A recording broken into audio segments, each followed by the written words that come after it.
This is episode 1 and the premiere of The Jena Show. Today, we'll be talking about transitioning from a corporate career to starting your own business. I'm joined here today by my special guest, Liz Thompson from House Style Editing. Liz is a writer, editor, wife, mom, and stepmom, and she's recording live today with me from San Antonio, Texas. To give you a little background on Liz, which I always love backgrounds. She grew up as a missionary kid in Mexico, where she lived with her family until she completed high school. She, over the past decade, has completed 2 master's degrees, one in English and one in literature. As a young girl, she was taught to read by reading the entire Nancy Drew series. Up until this point, she could only read and write in Spanish. Her love affair with reading began and has been a driving force in her life, both personally and professionally, ever since. She recently left her job after 15 years in the corporate world to raise her family and to start her own editing firm. Her intention is to help you find and refine your voice as a writer so you can share your story with the world, because your story matters. And most recently, she has currently completed an editing certification through the University of Chicago. So welcome to the show, Liz. Thank you for having me. I'm so excited. You made me sound way more interesting, I think, than I am, but thank you. Absolutely. So tell me, Liz, take us back to when you were in the corporate world. What was that like for you and your family when you were working 60 hours a week? Yes, I worked a lot of hours. So I worked in corporate. I started in corporate very young. I worked my way through college. So I always looked for jobs that paid well. I didn't have like small college jobs because I paid my entire way through college, and started in corporate when I was about 18 and landed in banking and insurance and that type of industry. And my last job, I was there for about 11, 12 years, and I was a single mom during that time. And so as a single mom, my job was to pay the bills, and I was a single income. And so I worked a lot of hours. I'm also very ambitious. And so I really worked hard to move up the ladder, and I did very quickly. I was in my early 20s, 23, 24, and I had already moved into a director role, which was, right below becoming an executive in the company. And I was very driven to accomplish and to achieve and to make good money and to pay bills and to make sure that my son and I were secure. And so that was my sole purpose. Really, it sounds sad, but it was. And I worked a lot of hours. I said yes. The last 5 years of my corporate life were the hardest, in the sense that I said yes to anything they asked me to do. I never said no. And at one point I had 3 different jobs, 3 bosses and 3 jobs, and had 1 paycheck, of course. But it was that kind of desire to prove myself, to prove I'm ready for the next level. And it was very difficult for me the last 5 years, because I had already proven that I can do good work. I had proven that I was a hard worker, that I produced well, that I was effective and efficient. But in corporate, you'll find that no matter how great you are, at some point, it's no longer up to that. It's up to politics and who you know and who's in charge at any given time. And do you have the right opportunities and the right visibility? And that's not things that I could control anymore. So I felt very out of control, and yet my career was controlled, just not by me anymore. Sure. And so that's where I was when I left corporate. I felt very kind of bogged down by the politics of being able to kind of create the destiny in the career that I wanted. Got it. So at that point, this was up at the 15-year point that you had to decide, once you already had a family and your husband and the kids, that you wanted to kind of weigh your options and decide at this point what direction you wanted to head. Is that right? Yeah, absolutely. I'd been ready to do something different before I got married. But again, I was a single mom, and there's a lot of people like that out there, not just single parents, but people who can't leave their job. They have bills to pay. And so it's great to say, I'm going to go pursue my passion of owning my own business. But guess what? I still have to pay the mortgage. My bank is not going to understand my passion if I can't pay it. Yeah. And so I was in that place where I'm yes, I want to do something, but I can't leave my job. And it wasn't until I was able to financially make that choice, which is when I got married. My husband and I had gone through some family situations where his children lived with us full time. And one of us needed to stay home for the most part. That was kind of the decision. And he made more money than I did. And I was ready for a change. And so it kind of just made sense at that point to decide I'm gonna quit my job and stay home with the kids, and then explore the possibility of starting my own business. And at that point, when you were deciding, yes, we're financially ready, you know, I'm going to be the one to stay at home, did you know right away during that transition that you wanted to start this particular editing business of what you're doing? No, not at all. No, I had no idea. I went through a period where I'm like, okay, I'm going to detox from corporate for a couple of months, and I'm going to be like the best Pinterest mom there is. And I was a mom to 1 and then became a mom to 5. So that was a big change. Sure. And I focused on that. And after a couple of months of cleaning toilets, like we have 4 boys and they don't aim well. Right. It's everywhere but I the toilet. understand. And so after cleaning toilets and doing laundry for 2 to 3 months, I was going nuts. I was not using my brain anymore. I could not come up with any words that were more than like 2 syllables. It was just like mush turning to mush. I hear you. Mm-hmm. And so I knew I wanted to do something, and I didn't know what. I started to look for work at home jobs. I mean, literally data entry level, like nothing too crazy. It sounds sad, but I really didn't know exactly what I wanted to do until I started to connect with communities of women who were moms and also entrepreneurs. And I saw examples of what people were doing. And I had always wanted, my dream job was always, I want to get paid to read. And I always thought that I would pursue that when I was retired and where money wasn't a thing. And so I connected with a great community, the Boss Mom community, and had a call with Jena Malstaff, who's my coach now. And she really encouraged me to pursue what I thought I couldn't do, which I thought editing was so far beyond what I could do at that moment, because I didn't have a piece of paper that said I was an editor. And so it took me a couple of months to get to that place where I felt like, yes, this is what I should be doing. And when I did, it just exploded, and my business has taken off in no time. And I think that organic growth has confirmed that I'm doing the right thing. And you actually bring up a good point, because that was one thing I was going to ask you, is the importance of having a mentor or a business coach, somebody to help guide you during that transition and on your journey, because everyone's journey is going to be unique. But how important was having that coach and mentor during this transition phase, you know, from being the at-home mom full-time to then starting up a business, doing something that you feel like an expert in and, you know, passionate and purpose-driven about. But how important is that mentor coach? You know, initially I didn't think I needed one. I had seen so many people out there that had coaches or that were coaches, and I never really understood the value of it because I'd never really used one before. Right. But when I got connected with Jena, I had a call with her, and it's so funny because I started out the call with, I'm not your ideal client. I don't think I need you, but I'm willing to listen. I know, so bad. But she really resonated. Her style resonated with what I needed. I didn't need a cheerleader. I needed somebody who was practical, who gave me practical steps to say, this is how you start and maintain a business. So for me, that was very important because she added a component that I didn't know, and she resonated with my personality. So I think getting a coach is really important, but I think it's important to make sure that you get one that is very aligned to what you need and to your personality. And not everybody is, right? So, I mean, there's all kinds of personalities out there. And so I needed somebody who's going to be very practical and say, focus on this. Now, this is the next step. And that's what she did. She was like, don't think about anything else. Just do this next and see how that works. And so that's how our relationship, the coaching relationship has been. And it's been very, very successful. And you bring up another point as far as with Jena, regarding, did she go through like a strategic, some people are either for or not totally for the having a official like business plan, or is it more of just like a strategy of how you envision your business? She does both. She starts with a strategic plan for where do you want to be? Like, what is it that you want from your business? Do you want this to be something that you're going to make 6 figures? Or is this a business where you're like, I want, you know, extra shoe and shopping money? Right. So being able to identify the type of business that you're really trying to start makes a difference on how you grow it and how you start it. So we did do a strategic session where we just mapped out what my goals were, financial goals and so forth, and then identified what action steps do we take to get to there and how long will it take us to get there. But also business plans.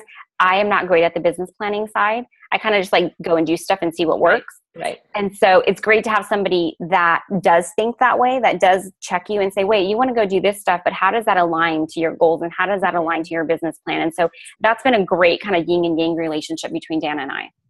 No, I think that's good because sometimes it's good to get an outside perspective because you can only do so much brainstorming on your own until you need some fresh ideas and innovative like strategy sessions to really figure out which direction you should head based on your strategy and plan. Absolutely. And I think that to your point, the importance of having people that are doing better than you in your community is so important because then you can look forward and say, oh, okay, they're doing this and that's working really well. Right. Maybe I should be looking towards that. And so it's been great to have within Dana's coaching, it's an academy, and the academy is several women that are in all different kinds of businesses.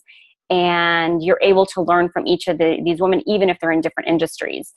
So it's not just the coaching with Dana, but it's the entire community of women that are trying to do the similar things as you are, and you're learning from each other. So that's been hugely valuable for my business.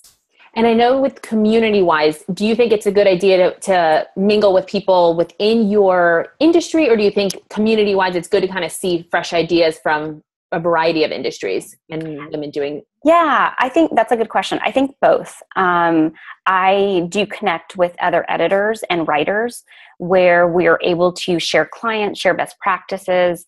And that's one thing I have to take a little bit of a detour real quick on something that I think was really interesting to me as I started my own business in corporate. I was so used to the crazy competition that existed to get to the top, especially amongst women. I hate to generalize us, but it was really difficult and it was very competitive, and you don't share best practices and you don't help each other succeed because you're both like competing towards the same, getting to the same level.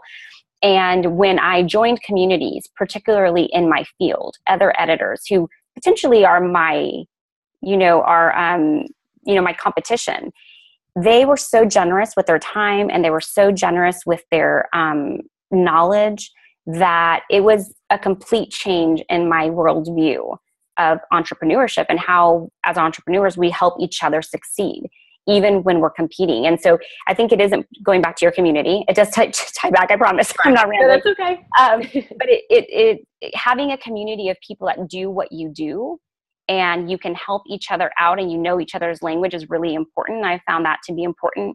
And then also a community of people that don't do what you do. And for me, that's been the Boss Mom community, where I've really found some amazing people that don't do what I do, but have complemented my business.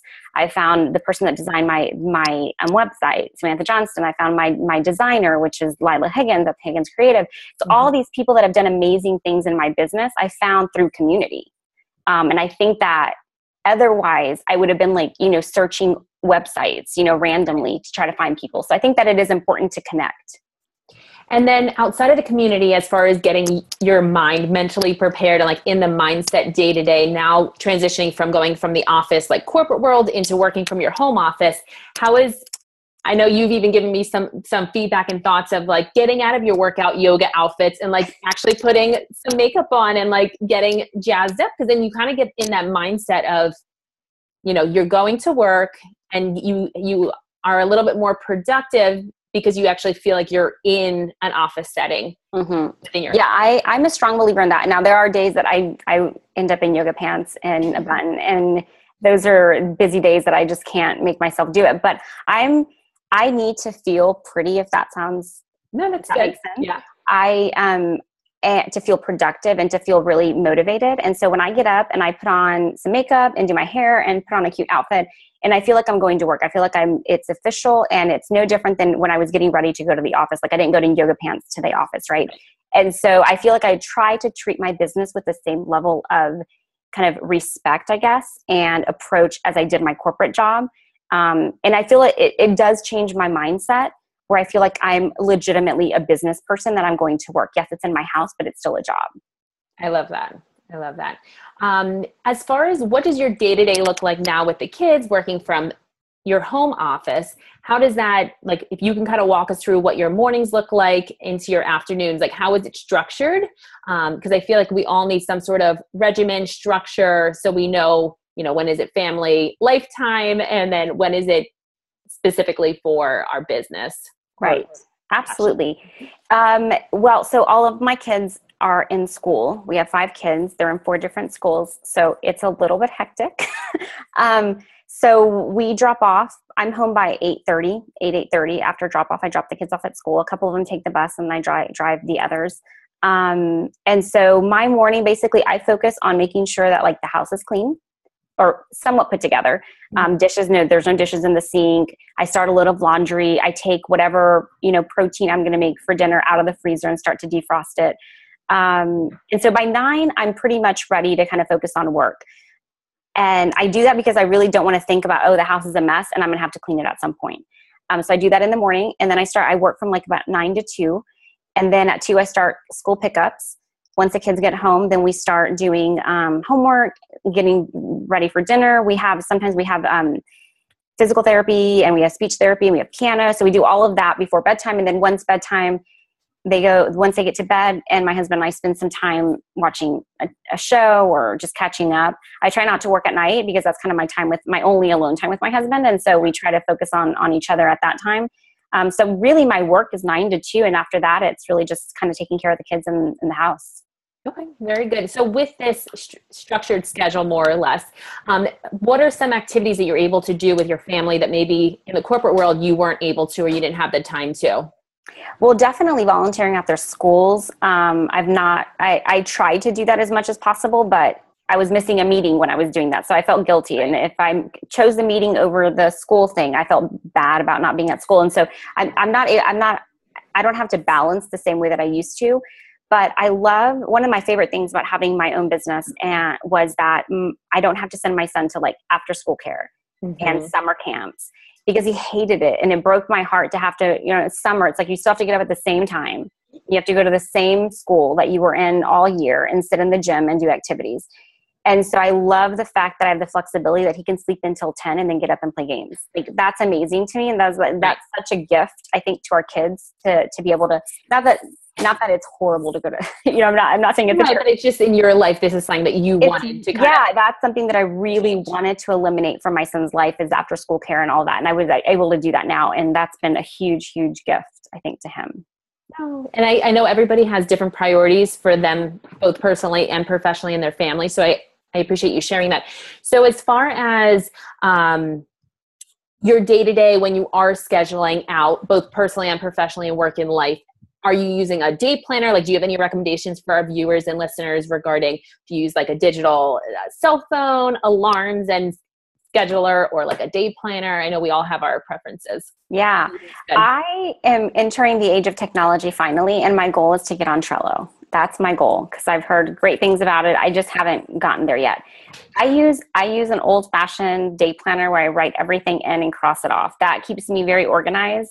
Usually when I write things down, I commit it to memory, and so I usually don't even have to check it. But I do try to, I have sticky notes all over the place. I do notes on my phone, like call these people, because it's not just the work stuff, it's all the home stuff, right? It's things that happen, things that I need to do. So I'm very visual, so I write everything down, and that helps me remember it. But I don't do a ton of technology yet. Trello is the next thing for me. No, I've set it up, the free option, but now I need to just dive in and like do all the different categories and like get used to that flow. Cause I'm kind of old school too with the planner or like the Post-its or my little journal. So it's kind of getting out of that and transitioning. So as far as on the transition over from corporate to starting your own business, is there any other information that you want to share with our viewers and audience regarding, we've kind of gone through what it would look like personally, professionally. Can you talk to us a little bit about what you have coming up for your personal business and what maybe your next big goal is for your business? That'd be great. So when I started my business, it was focused on editing manuscripts, and I do fiction and nonfiction, and I got booked within a couple of months for the full year. It was crazy. And so I've really tried, and with my coach, with Jana's help, with my coach's help, to really focus on a couple of big things, no more than 2 or 3, because I think there's a lot of shiny objects out there. And I'm used to corporate where you do 1,000 things. You have 1,000 activities going on, but you also have 1,000 departments that are helping you do it, right? It's not just the one woman show that it is now. I can call somebody and say, hey, my computer's not working, come fix it. Mm-hmm. Or I need to create this presentation. I'm going to call so-and-so in the other department and they can come build it for me. It's going to be fantastic. Like, I'm doing all of it. And so as you move your business, I'm trying to be very intentional about how I'm growing my business, what I'm doing to develop it, and being very kind of intentional about that. And so I'm doing, of course, the manuscript editing. I'm starting to look into doing online content and blog editing as well. So that's exciting because those are smaller package type deals that I can do in a shorter period of time. And then I'm most excited about creating a course, a self-editing course. It's my first course that I've ever done. So I'm really excited. And so hopefully that'll be out in the next, couple of months. I'll have that out on my site for people to take if they want to take it. But basically, it's going to be a self-editing course for people who are writing a book and are going to engage in an editor editing services, but want to get their manuscript to a point that it's cleaner so that it's a faster and cheaper process when they get to an editor. Very good. So as far as how are you gaining some of your, let's say I know you were fortunate to be able to gain clients quickly. Were you gaining them through referrals, word of mouth, networking? Like, how were you able to quickly? Yeah, all three of those. So I did no marketing. I've done zero marketing. I think I've posted one blog post since I started. So I've done nothing really marketing wise. I got connected really early on with a Facebook group, who was that? Pat Flynn's. Yes, Pat Flynn's Facebook group. And met a few authors, gave some feedback for free about where they were at in their manuscript. I did a couple of free manuscript reviews, mainly also to kind of get used to it and also help add value to some people. And through that, I've gotten several referrals. I've also connected with a book coach who has sent me a couple of his clients, and that's been a great relationship. Mm-hmm. And then I have other editor friends who they don't do what I do, and maybe I don't do what they do. And so we refer people back and forth. But I think finding people that complement your work. A great example is Write, Publish, Sell with Alexa Bigworth. She has a full editing full publishing service. She doesn't offer editing. And so we try to give each other clients. And I think that as you start your business, connecting with people that complement what you do is so important, because you don't have to rely solely on marketing or cold calls or, weird kind of events where you feel like you're kind of like peddling your services out. Mm-hmm. You're really connecting with people that do similar to what you do, and you can kind of refer each other. So that's worked really well for me. And as far as like online networking, because I know your business is more focused virtual, online is where you find most of your potential clients and current clients. So as far as networking, and how would you recommend somebody finding somebody to collaborate with or partner with and work together with? Like I said, I found them through online communities. There are a ton of them out there, and you can find a lot of them. Like I said, the one that I use mainly is the Boss Mom community, but there are many others that you can connect. And what I like about them is that the focus is not self-promotion, like let me tell you my business, because then that just becomes like just advertisement. But it's true, honest connections with people and understanding what they do and how they add value. Mm-hmm. And then being able to then create a network of people that you can say, oh, you know what, I know a person that does that, let me refer you to them. And that's worked effectively both for the people that I refer to as well as that they refer to me. And there's no like financial exchange, although you could have affiliate programs. But this has been truly just the value of networking. And so mine have all been online. I don't do any local networking, partly because I'm a huge introvert. And so I don't love the kind of like go to an event and be like, hi, I'm Liz. I'm Liz. Let's talk about my business. I struggle with that more. Mm-hmm. And so the online is a space that I'm comfortable with. But there are a lot of businesses that have in like face-to-face and in-person networking opportunities that I think are very effective. And so I've not had that yet, but if there were, I would definitely engage. Okay. Thank you for sharing that. Mm-hmm. So if we were going back to your day-to-day schedule with your business, how did you decide to either do it a little bit more full-time, part-time, or kind of around your own schedule? Because I know you said sometimes you take it on the go, or if you have kids' activities, how are you able to kind of fit it in based on deadlines and due dates versus just working 9 to 5? Right. Well, I mean, I think it just has happened organically, really. I mean, I know that I can't work when I'm trying to get dinner ready and when I'm doing homework with the kids. And I try to make sure that I don't take on so much work that it becomes not fun anymore, or not enjoyable. And so I really try to be very conscious about what kind of work I accept. Some people, it's not a good fit. And I say, you know, I can't help you, but let me refer you to somebody who can. And so I try not to take in too much where I'm having to make those decisions, like what am I going to miss in order to work? You know, and sometimes you have to say, no, I can't watch a TV show with you tonight, husband, because I have to work. And that happens, right? But I think that's just life. And so it really dictates the level, how much work I have and what my deadlines are. And then I focus on how do I balance that with everything else that I need to do. And at this point, there's been very few times where I'm overwhelmed, where I'm like, oh my gosh, I have to say no to, you know, my family and ignore my family to work. So it really hasn't been difficult, but I think also having clear goals for your business as you move from corporate to owning your own business, that's a muscle that I think is important to exercise, because when you're in corporate, you have a already set business plan. And so you know exactly what the business is going to do and you just go and do. When you start your own business, I think we take it for granted that we don't set up, what are my goals? Like, do I need to support my family, or is this play money? Is this fun money? Like, what am I doing with my business? And then that'll dictate the level of time that you have to commit. And I did that early on. And so I know what I want to make per month, or what I want to make per year, and what I'm willing to sacrifice in order to take on the clients to do that. Thank you for elaborating on that, because it's so true, depending on what your strategy and what your focus is. If it is, you know, we need to financially make X number of dollars, and figuring out what that looks like either monthly, quarterly, or yearly is important, or whether it's more of like a hobby or kind of like a side hustle kind of a thing.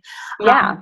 As far as when you are working, do you find that it's hard? I know you have time throughout the day and on the weekends probably as well to do, you know, the house cleaning or the day-to-day things that are happening at home. Do you find it's beneficial to outsource either personally or professionally if there's an area that you're not super excited about doing? So whether that's the blogging and the newsletters, or, well, you're a writer and editor, so that's probably not, if you have to do that, it's probably not a big deal. But like, I know for me, like the house cleaning, and there's certain things that are like, oh my gosh, do I have to do this again? And I guess I don't embrace that side of being a wife and a mom that I'm trying to like naturally like doing. What areas would you say for you personally you like to outsource, to kind of give us maybe some other ideas of things that maybe we haven't thought of? Yeah. So I am going to sound super spoiled now. But we have a lady that cleans our house. She comes every 2 weeks. She does deep cleaning. And so I really just like keep it to where it doesn't get out of control. So I don't do any heavy lifting on house cleaning. And I'm super lucky to be able to do that. And my husband is very sweet about like, you don't have to clean if you don't want to, just hire somebody. And so we have a house cleaner. I also outsource. We outsource the lawn. I don't do anything with the lawn. So we don't do that. And then I also don't go grocery shopping. I don't think I told my husband we have got to outsource that. It's amazing. So we have 7 people in our home. And the grocery stores, I end up leaving with 2 huge carts full. And it's just not something that excites me. It's not fun. I don't enjoy doing it. And there's a service that will go and shop for you and then bring it to your house and leave it in your kitchen, which is pretty amazing. It's like magic. It disappears. And then it's like, oh my God. And so the company is called Shipt. And there's a lot of services. You can do curbside. I mean, there's a lot of different other services, but I use Shipt and I absolutely 100% love it. And so I do try within reason to outsource as much as I possibly can. We have a nanny that comes and we do date night every 2 weeks, and she comes and stays with the kids. Mm-hmm. She also helps me with pickups or drop-offs if I can't be, because I can't be everywhere at once. Sure. And so instead of really stressing about it, we have a lady that we use all the time. She's amazing. And when we need her, she's available and comes and picks kids up, drops them off, or meets me at doctor's appointments to take the other ones home. There's a lot of shuffling involved. And so I try to outsource as much as I can, because I think that it's important, especially if you're starting a business. You're working too. It's not like I'm just sitting at home watching reruns of Law and Order, right? I'm actually working. And so if you were working, you wouldn't be able to clean your house at the same time if you were at a corporate job. So why is it different at home? And so we're in a position financially where we're able to do that, which is great. If you're not, that I know that a lot of entrepreneurs that I know, that their financial goals include hiring a house cleaner or hiring, whatever it is that they find, valuable. And so I think that needs to, if you can't afford it today, is that part of your goal? Is that I don't want to clean houses anymore. I don't want to do laundry, or I don't want to do whatever it is. And then make that part of your financial goal so that you can work towards that. And so, yeah. Does that answer your question? No, it definitely does. And I had even gotten an idea that sometimes when you are outsourcing, even before you can afford it, some people do put that in as a cushion, because the time that you could put towards, in your case, the writing and the editing and all of that, if you're spending it and taking time, at least you have the 9 to 2. But if in the case that you had to take time away to do the house side of things or family stuff, you could, but I guess your time business wise, if you can maximize your valuable time, it would actually make more sense for you to focus on what your expertise is than something that you're dreading doing. Yes. And one of the things that I have done that I really when I think about it financially, I'm not really there yet, but I hired a VA. Not a ton. That's a good one. Mm-hmm. Yeah. So I hired a VA, and she's going to work between 5 and 10 hours a month. Not a lot, right? So it's not going to be a huge investment, but there are things that I'm not good at. There are things that I don't enjoy doing, and it takes me 10 times longer. For example, I can write blogs, I can do all of that, but the technology side of it, of getting it posted and then getting it on Buffer and all of these different tools, it makes my head swim. And so I've been trying to do it on my own, and I spend a ton of time doing it, versus I could be spending that time creating more content or creating my course or taking on another client. And so even though financially I'm not in a place where I feel like, yes, I am ready to hire a VA full time, I know that if I make the investment up front, I will be able to do the things that will generate more revenue and then put that back into my business. And so that's a decision I made recently that makes a lot of sense. And, the other thing that I did early on was when I hired my coach. When I hired Jena, I had made no money, not a single dollar, no money at all. And it was an investment. I mean, hiring a coach is not free, right? So it's an investment. And I felt like if I put in the investment up front, I'm going to spend that money probably over the course of a year trying out tools, trying out different people. I mean, investing $100 here, $100 there, it adds up. And I knew that I would spend that money over time. And so what I really tried to do is say, you know what, I'm going to invest up front and try to set up my business in a way that is effective from the beginning versus trial and error. Now, I still make mistakes, obviously, but I've had the opportunity. And so I think that when you do invest in either outsourcing or invest in people on your team or invest in coaching up front to focus, to give you the opportunity to focus on the things that you do well, I think that it will pay dividends. But you have to be really disciplined about it, right? You have to say, I'm going to invest in this, but then I'm really going to follow through with my coaching program. I'm really going to do the things that she tells me to do.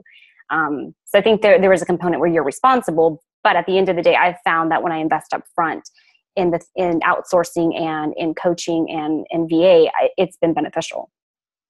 And then if you can take me to, and I totally agree with you, because I started out too before I really decided if I wanted to become an entrepreneur or work from home and be, working full time for an established company, I too was fortunate to, I did the same thing. I said, it's an investment in myself to have a career. It was kind of like a life coach, career coach, and all-inclusive business coach. But it really allows for you to have an outside perspective and to evaluate, before proceeding, what are your intentions and what's your vision for your business, depending on which direction you're heading.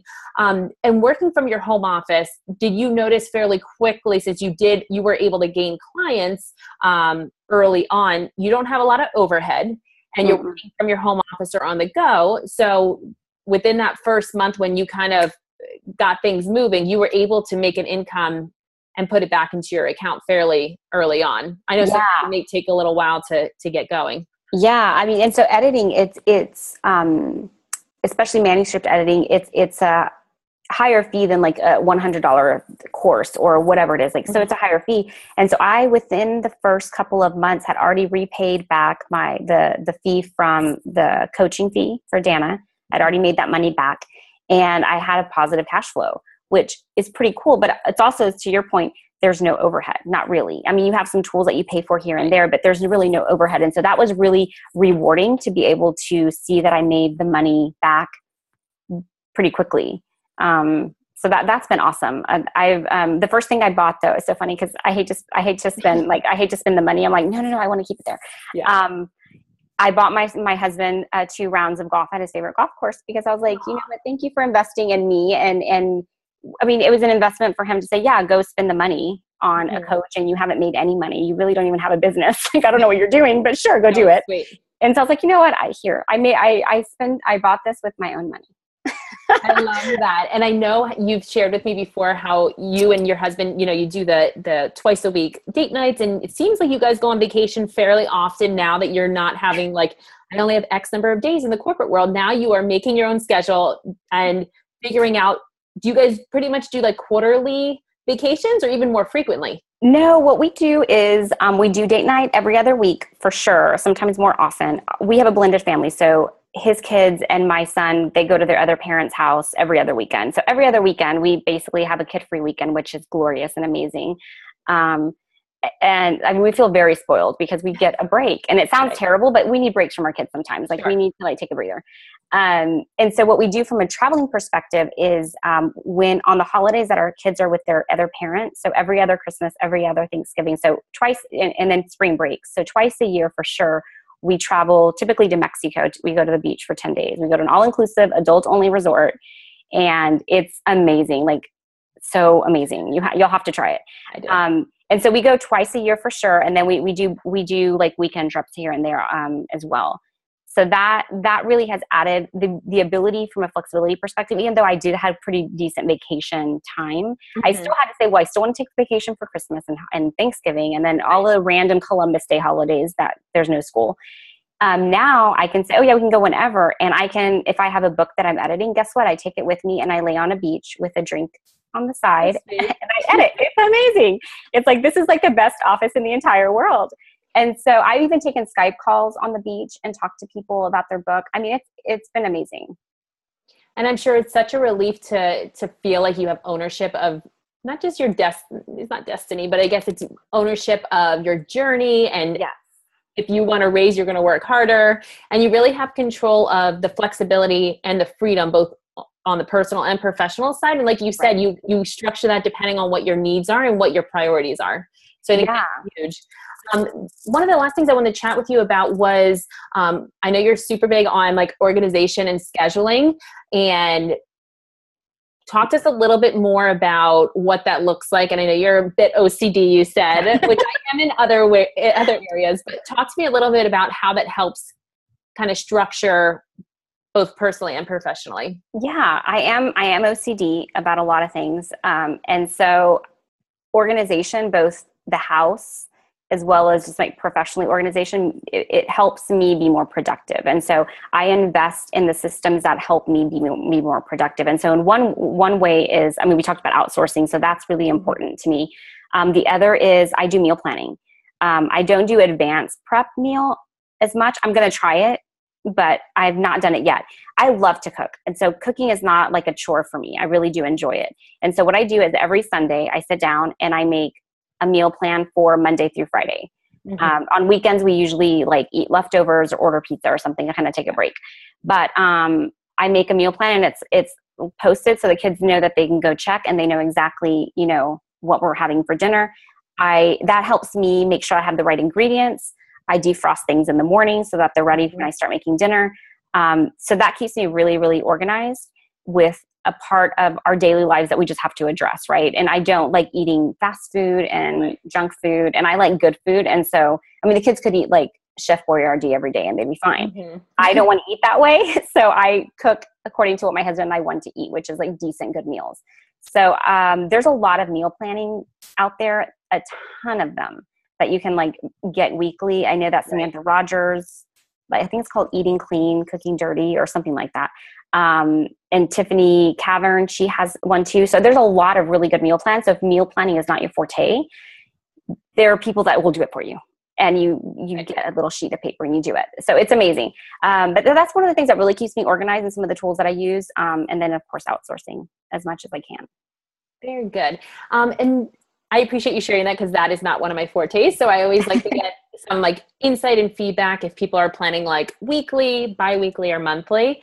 And I'm trying to embrace the house mom and the wife role a little bit more, and enjoy that as much as I do business. Yeah.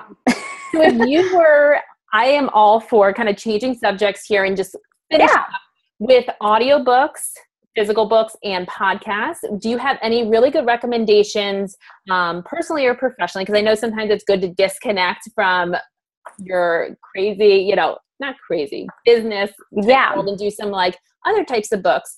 But are there any books that you would recommend in general? And then I want recommendations maybe for somebody that's going through this transition, that they can get other insight and feedback from others. So podcasts, I don't listen to a ton of them because there are so many out there, but I do love the Boss Mom podcast. I listen to that religiously. The other one I listen to is All Up in Your Lady Business. Mm-hmm. That is also a great one. And even if you don't have a business yet, those podcasts really do focus on helping you through especially for women who also are parents, the journey of kind of being imperfect and going through, like, I'm a mom and there's things that I can't change. And sometimes there's babies crying in the background in the podcast, which makes you go, oh, okay, they're normal. They're human too.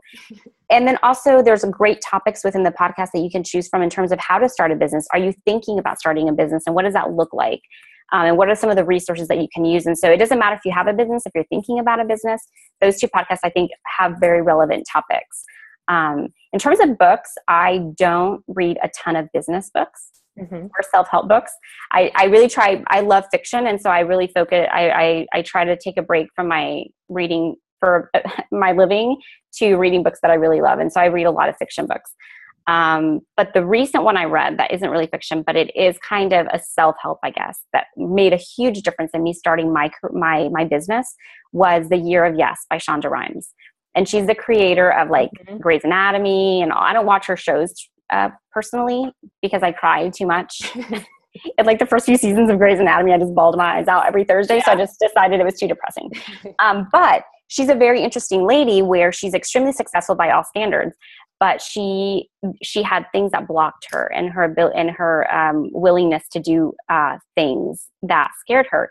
And so this was where she took on a year to say, I'm going to say yes to anything that scares me, anything that intimidates me, anything that makes me feel like uncomfortable. And I have a strong fear of failure and of rejection. And so there are things that I'm like, I'm not going to do that, because if I don't do it amazingly, I'm not going to do it.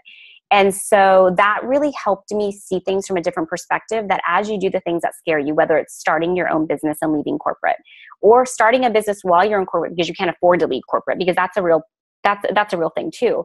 But doing the things that scare you are usually the things that make you grow and make you a better person, a more well-rounded person. Not that you're going to be great at everything, but at least trying the things that scare you. And so that book was transformational, I think, for me. I listened to it as I picked kids up. Actually, I didn't actually read it. I listened to it in my drives, and it just was amazing. I'd go back and rewind and listen to sections and go, oh my gosh, that's me. I really need to like get over that. And so I really focused on trying to do that more within my business and personally, is saying yes to the things that scare me. So I really recommend that book. Highly recommend it. I know you've already got me thinking about it, because I am a combination of the introvert and the extrovert. And I know that this one you had said it would really hit home. And I believe too, I need to do the Audible just on the go. Yeah.